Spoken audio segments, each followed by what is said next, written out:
Zudoragi here, coming at you with another video review. And today, as you can see, I'll be taking a look at the 1 to 1/44th scale high-grade Universal Century Sinanju from Mobile Suit Gundam Unicorn. So for starters, here's his size compared to a soda can. It comes up to about the middle of his abdomen. And I just get that out of the way and we'll move on with the colors. I'd say at this point this has become basically like standard Char colors at this point. Red, black, dark gray, yellow, and a little bit of white as well.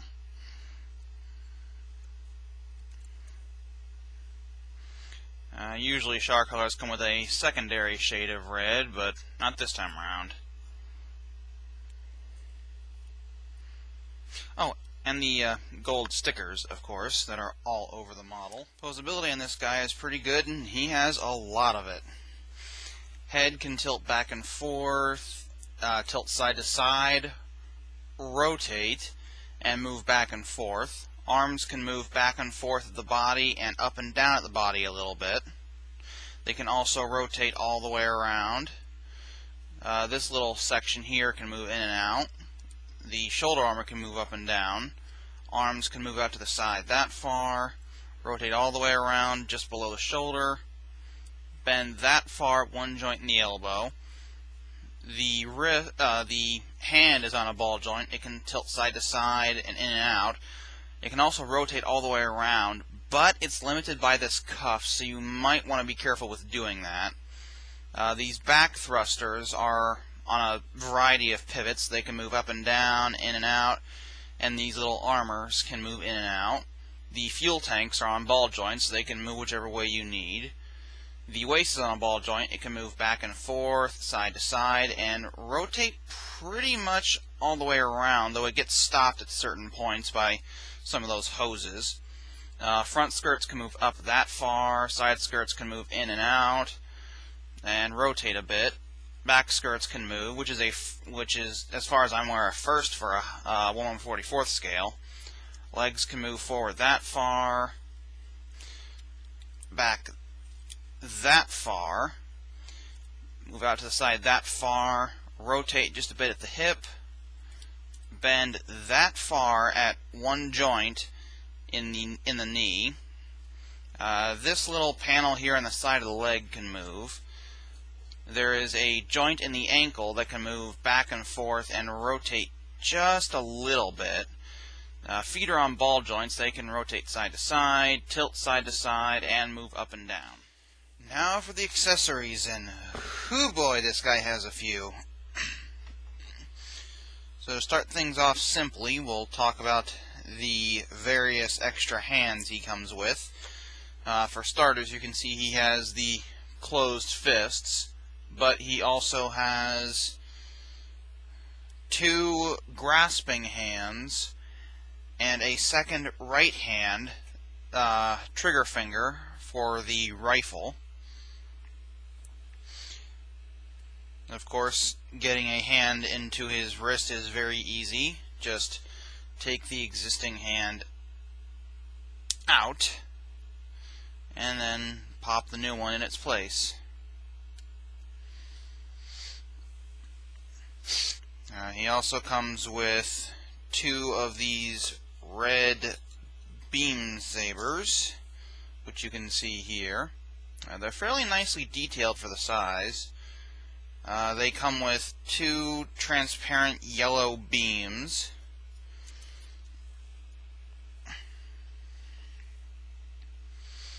With a lot of detail on them, which is really cool. To get them into the beam saber, just take this tab and put it into the slot.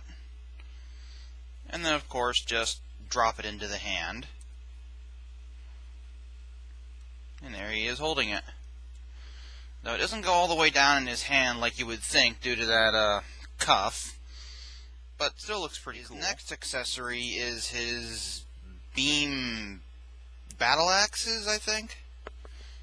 These two weapons here. He comes with an assortment of blades.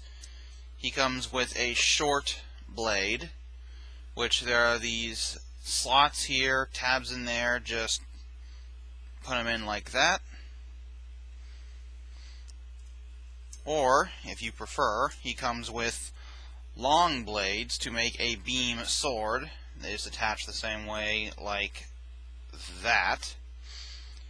Very, very tall. Getting him to his hand is relatively simple. You just have to take his fingers off.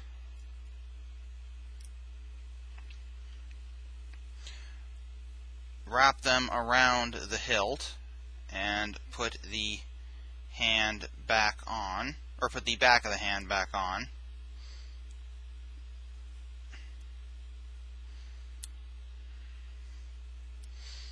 Just like that. And of course, getting him to hold it is easy. Though you have to be a little bit tricky with it. You have to put his hand in sideways for him to hold it.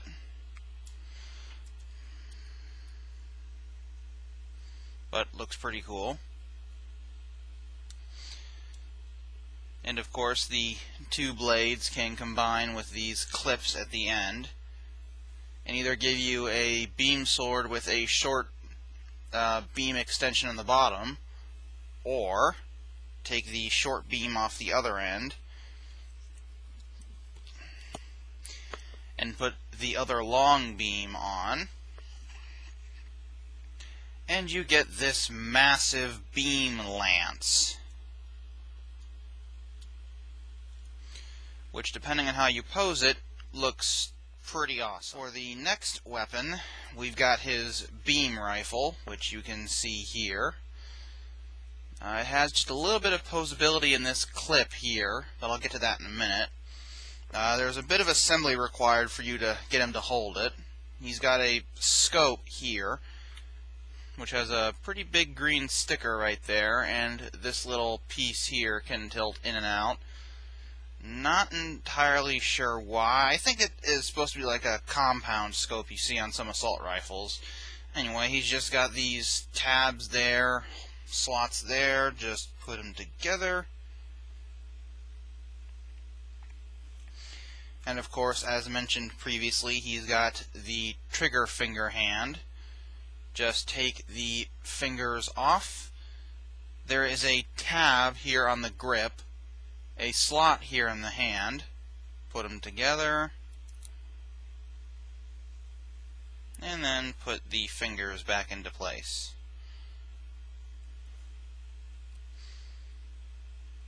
Very nice.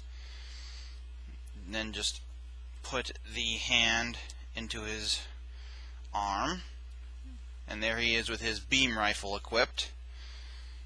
Of course, there is that moving part I mentioned before. But for that moving part, he has a underslung grenade launcher, or noob tube, depending on where you like to reside on the internet.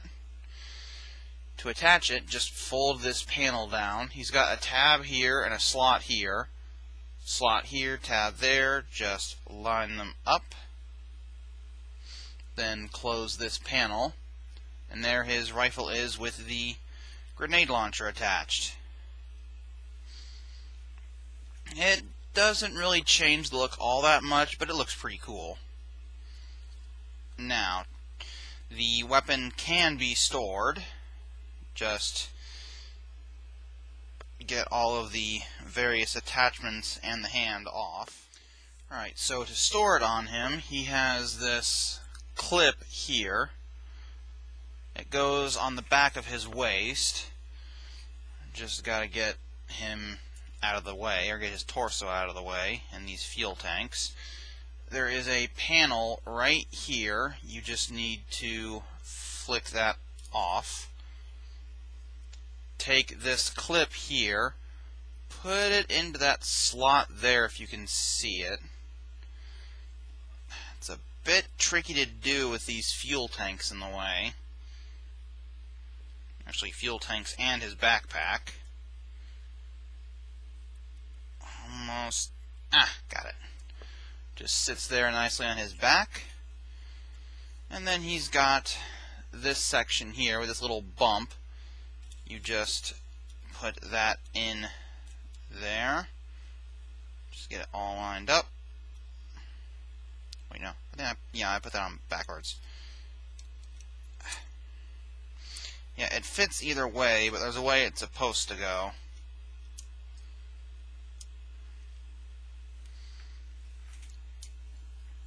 And there he is with his beam rifle stored on his back. There is nowhere to store the scope as far as I'm aware, and it doesn't fit on his back quite as well with the scope on, so just keep that in mind.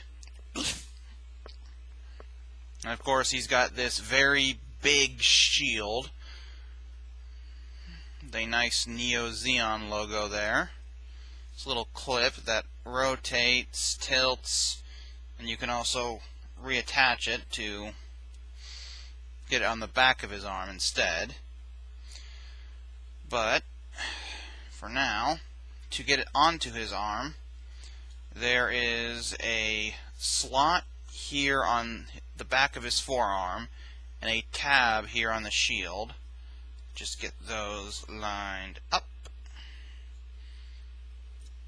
And make sure you get his little shoulder spike things out of the way. And there he is with his shield on. Takes up a lot of space. And go ahead and take that back off, because he has some other accessories that go with it. For starters, the grenade launcher. Stop falling everywhere. For starters, the grenade launcher from the beam rifle can be stored in this track here. There's just a tab there and some slots here. Just get them lined up. He also comes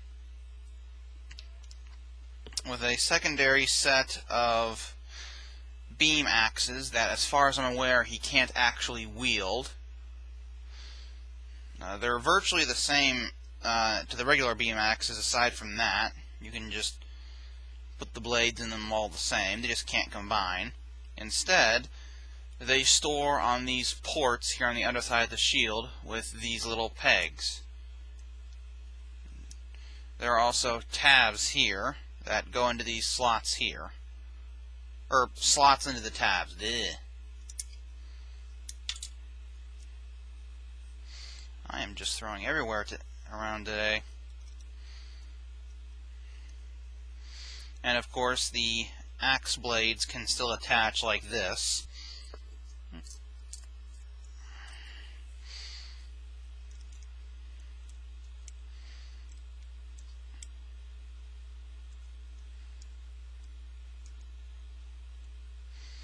Which gives a really neat effect to the shield. Or you can take these off and switch them around so that they face forward, and then these tabs go into these lower slots there.